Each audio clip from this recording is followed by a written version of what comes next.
maybe that's a good in COVID times. Maybe not smiling. It's a good defense so that Yeah. people don't come closer to you. But hopefully we'll get to post COVID times and get to going back to events. And I want to talk about that because I know that's we met at networking events. What was the National Society of Hispanic MBAs? That it's now Prospanica.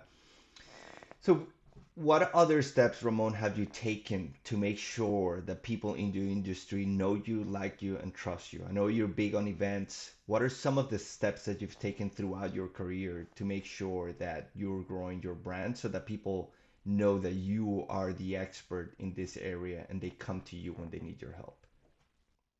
I think for the past few years, and actually this 2020 was an excellent testing ground for this, is I didn't want to spend too much time at events. So I love speaking and going to events to speak, but networking events are always a big drain for me as an introvert. I never really enjoyed them. And when I first started off um, being more effective at networking events, one thing I did is I picked events that were exclusive. And by that, I mean there was some kind of barrier to go.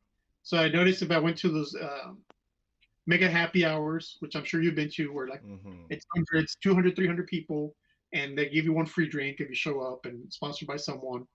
And everyone and their mom shows up. So people looking for jobs, people not looking for jobs, people looking to get drunk, people trying to sell. And I didn't really have, I met some people and I made some connections, but it was just a big drain and I didn't find them as effective. Um, so from there, I said, you know what, I'm going to do something better.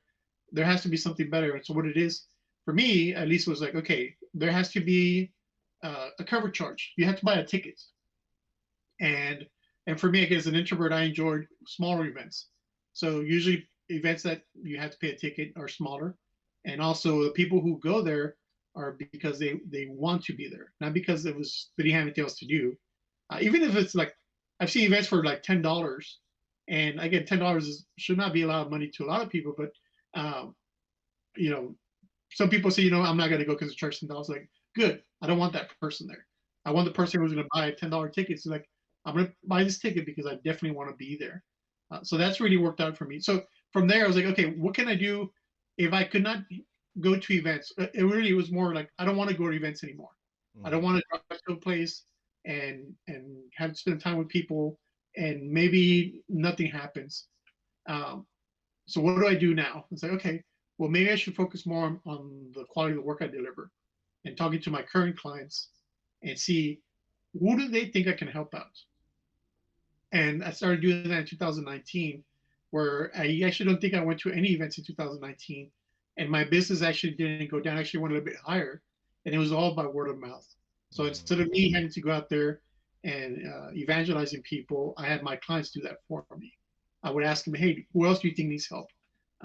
After, of course, I got them the results that they thought they needed, and even more sometimes.